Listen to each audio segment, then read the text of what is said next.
Okay, so I'm picking this filter, y'all, today. One, because my hair is actually a frizzy mess, and this calms down the frizz. And the topic today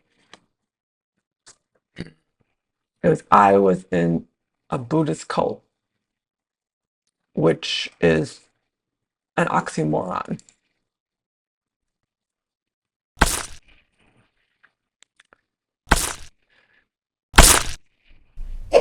So anyway, so I picked this one because it looks all culty. Like, ooh, I was a female cult leader. I feel like this, like, cult.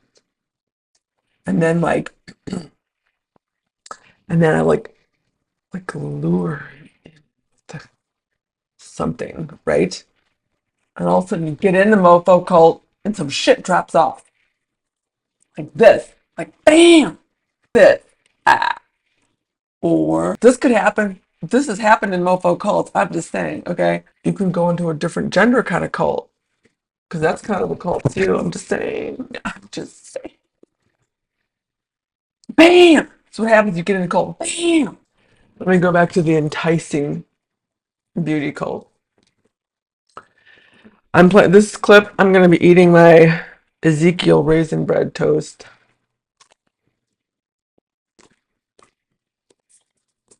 Mm. While I play this clip. This was a cult I was in, and this video is about the spiritual teacher I like studied with. Oh my god. It's just whack. This Tibetan Lama was out for point blank.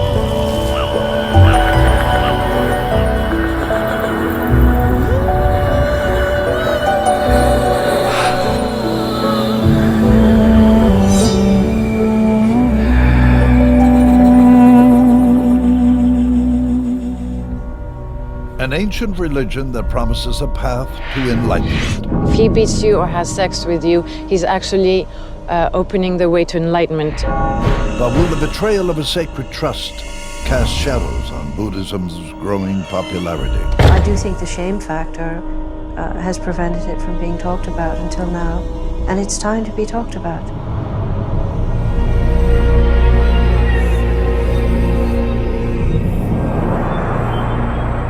Buddhism began when a man named Siddhartha Gautama, later known as the Buddha, sat under a tree more than 2,000 years ago until he reached enlightenment. Among his teachings are moral precepts to guide others on their path. They call for purity of mind and self-restraint, call for followers to not harm others and never take sexual advantage of them. Advice followed rigorously by most devotees. As Buddhism reached into the West, new followers sought the old knowledge of Tibetan teachers, or lamas, to guide them on the path to spiritual awakening. For many of us, Tibetan lamas were quite simply the most impressive people we'd met. Who do not have such a great Speak or act with a pure mind, and happiness will follow. Sogyal Rinpoche is one of the most famous Buddhist lamas. He had a starring role in Bernardo Bertolucci's film Little Buddha and has a best-selling book to his name, The Tibetan Book of Living and Dying. His title, Rinpoche, literally means precious one. He's a very good speaker, a good charisma, a good vocabulary, English vocabulary, sense of humor, and it was always nice to see him acting. Guy, a former Air France pilot, gave all his spare time and considerable money to support the teachings of Sogyal Rinpoche. Eventually, his daughter Mimi followed him into Sogyal's world. If you're very close to him, you're considered to be have a very good karma, and there is a competition to prove that somehow that you have this closeness. It didn't take long before Sogyal noticed Mimi and invited her into his inner circle of followers as a personal assistant, into a circle of young women who catered to all the master's needs. Dude, it's always like that. They always got a harem. Like every cult you ever hear about, they always got a harem. Okay?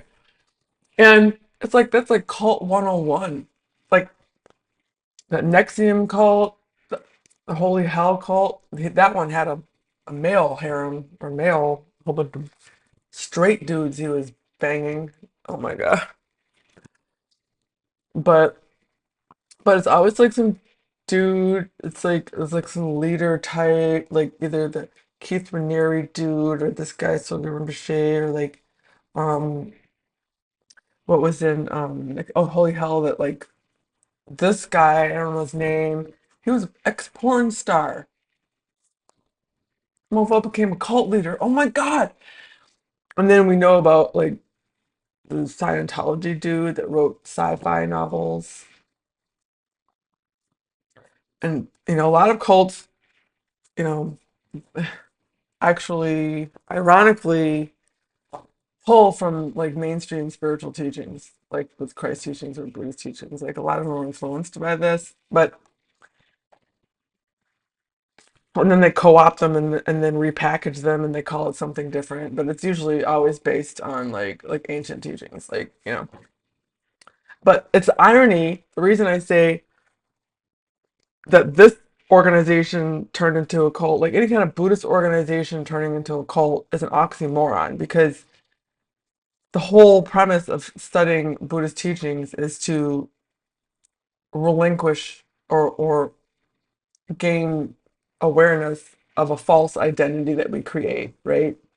Like we're based our whole idea of ourselves is like a false identity, based on fluctuating impermanent phenomena that we attach ourselves to.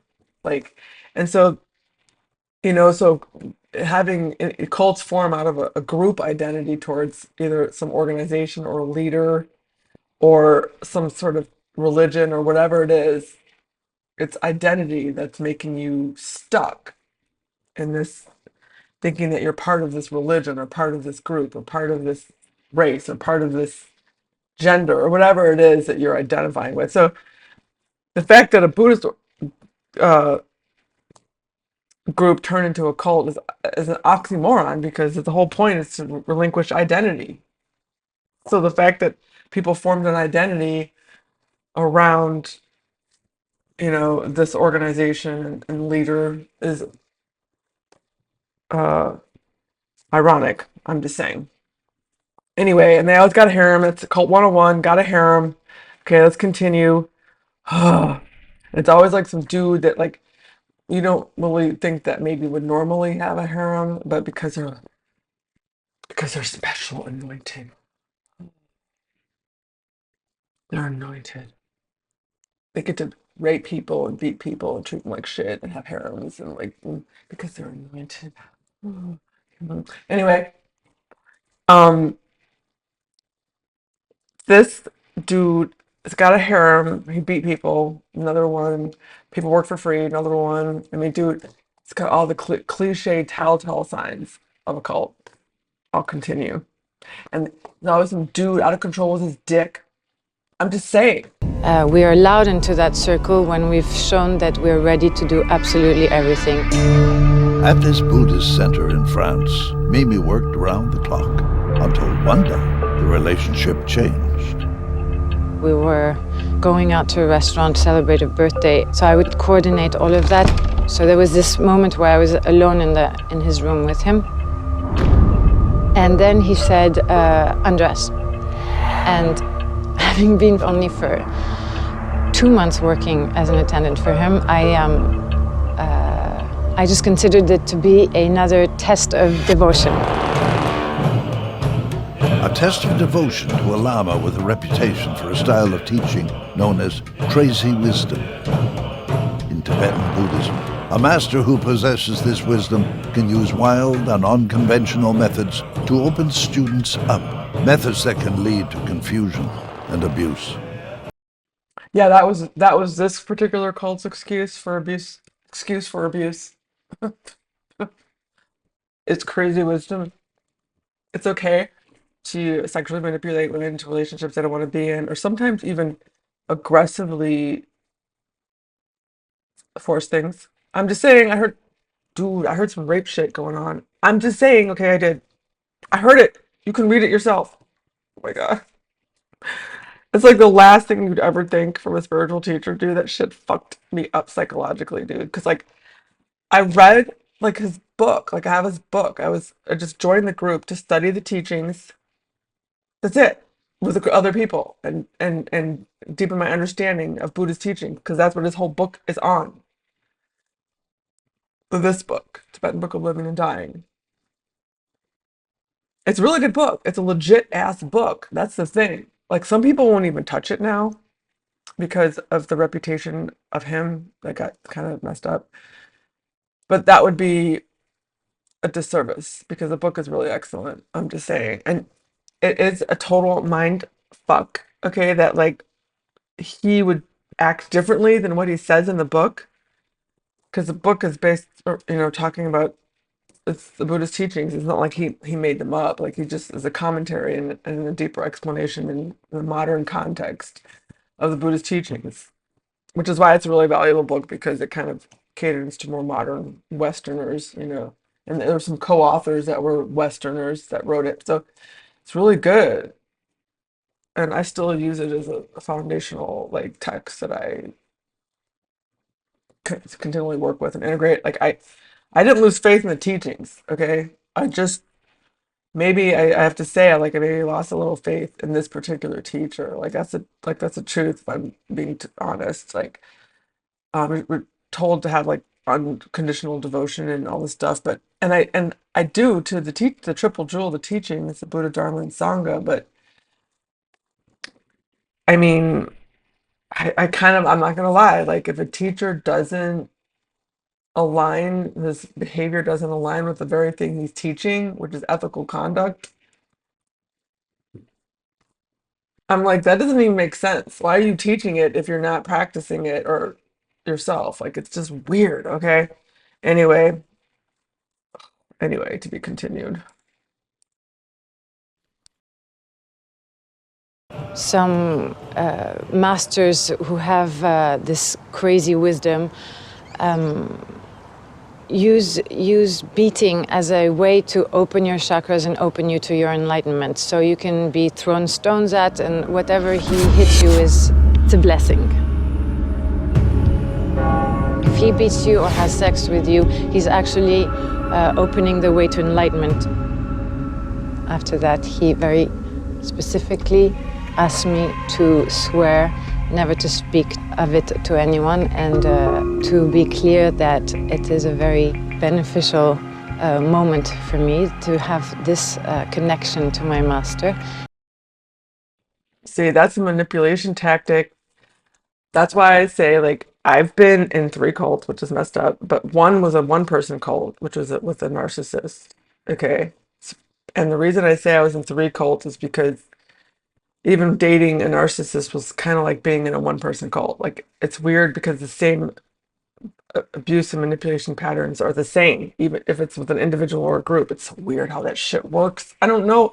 It's like some sort of archetype of abuse.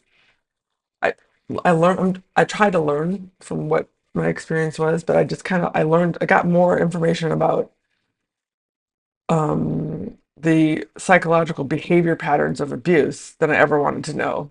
Like fucking A. But I have to say the cult aspect and the individual relation aspect were kind of like they kind of overlapped and had a lot of similarities. I'm just saying, but this is a total manipulation tactic, like that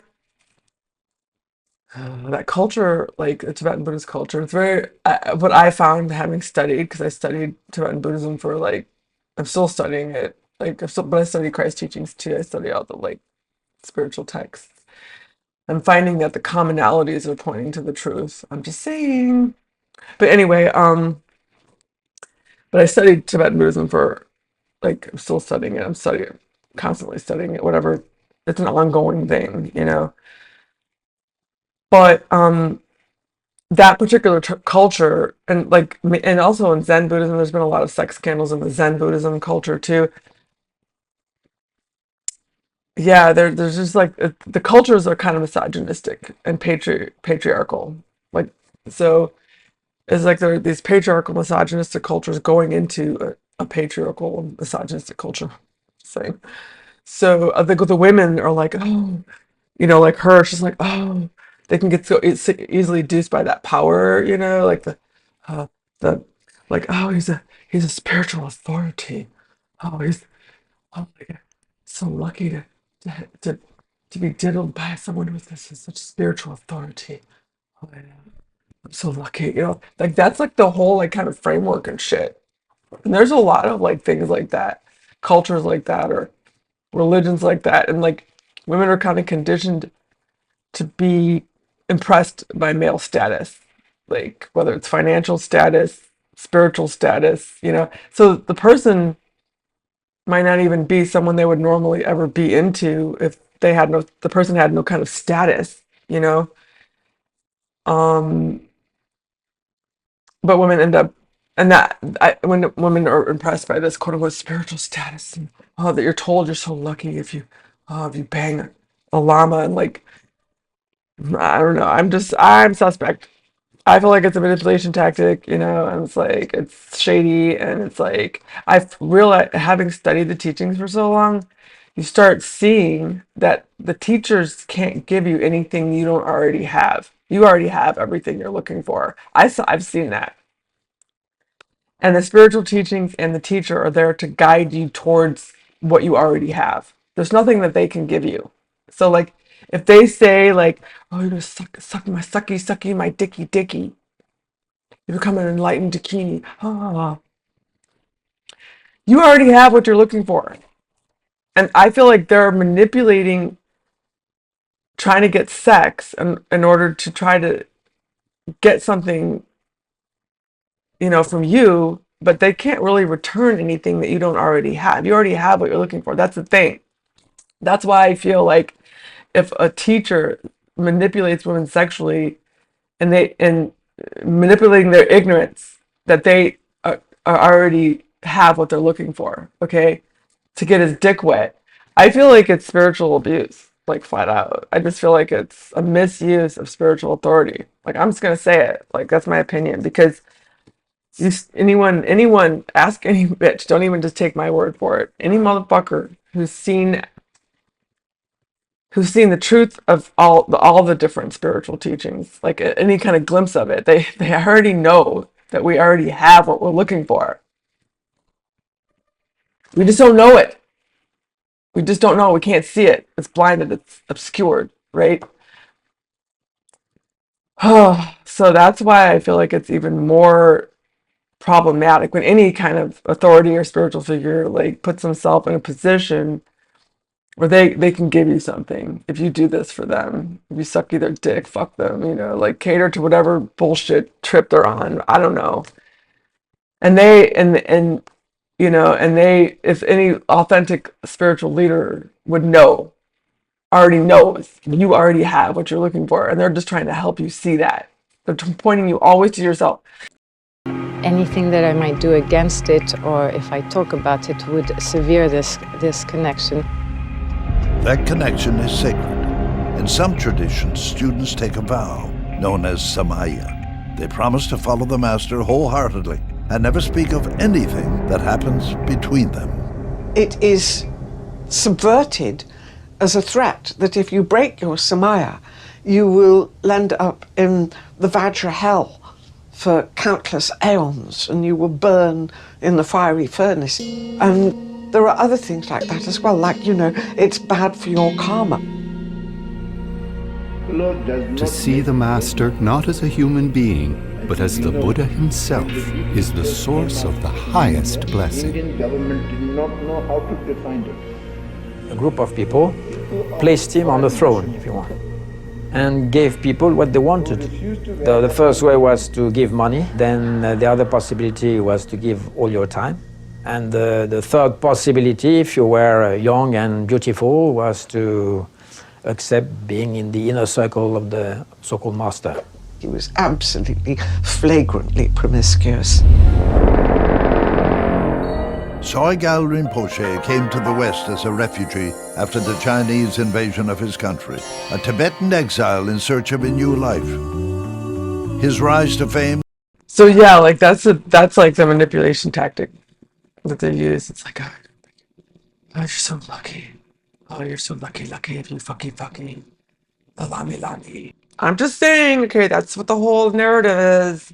Dude, I knew a lot of chicks that Sogyal Rinpoche bang, dude.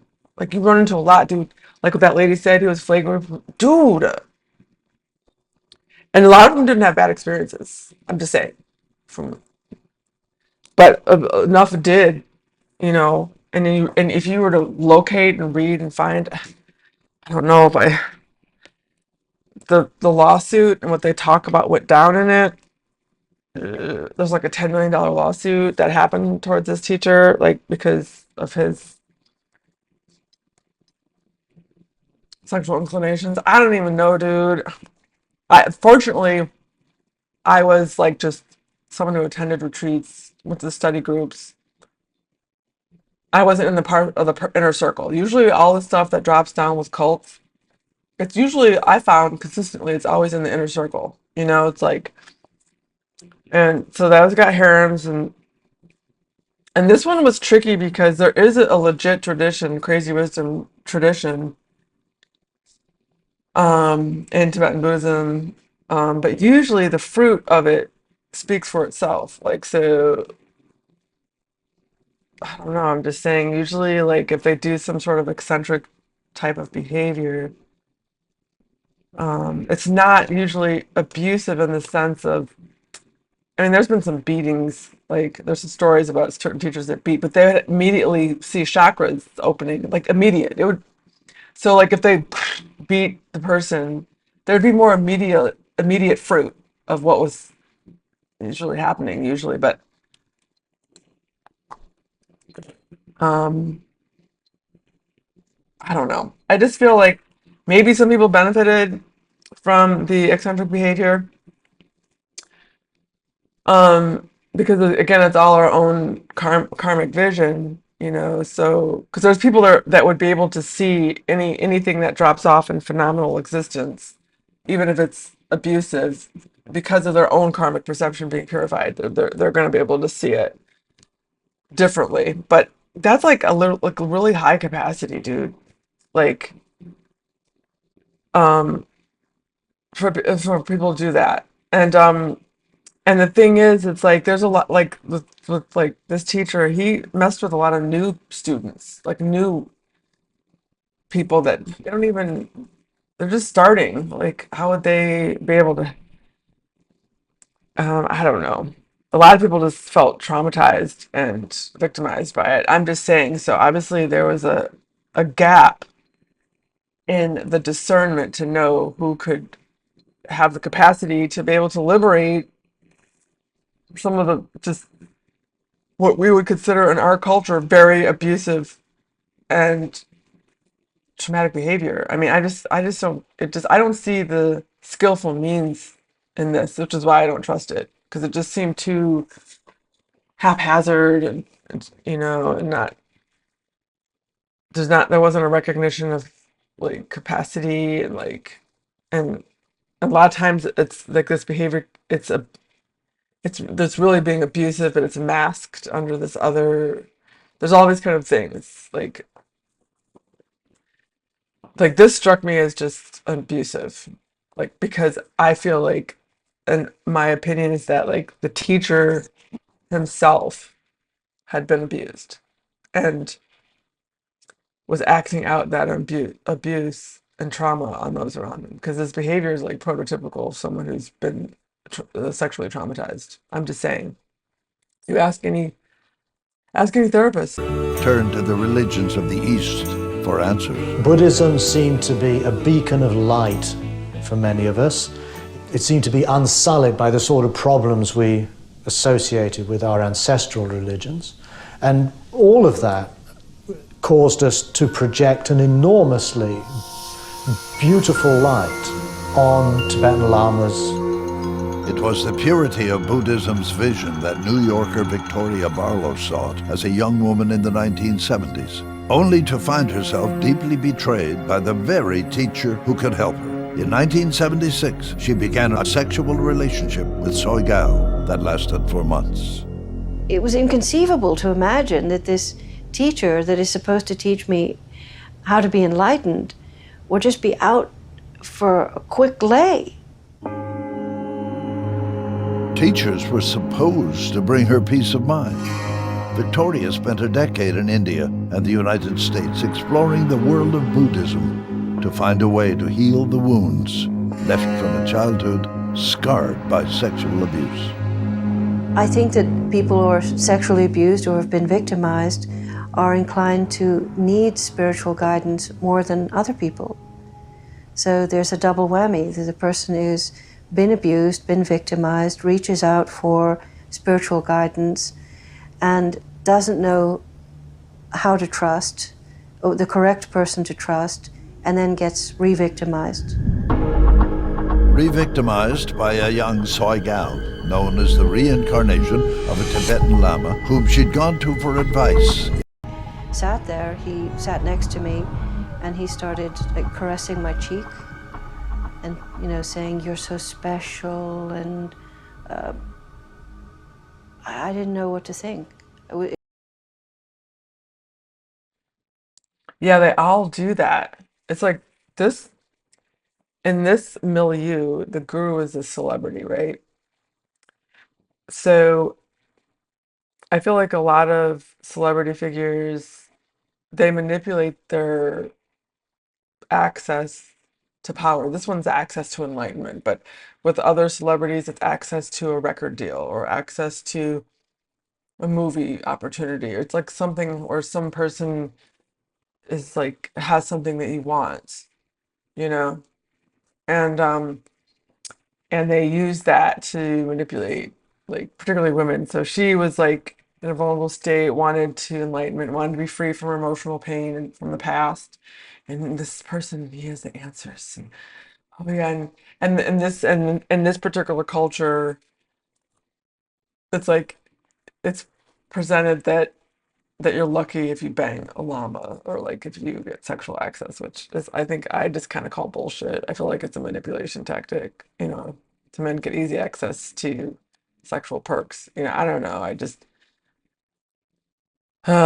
anyway, but like yeah, that's the thing, that's the shtick. Like whether you're a celebrity, because in this milieu, gurus are celebrities, right? The cult guru, God King celebrities, right?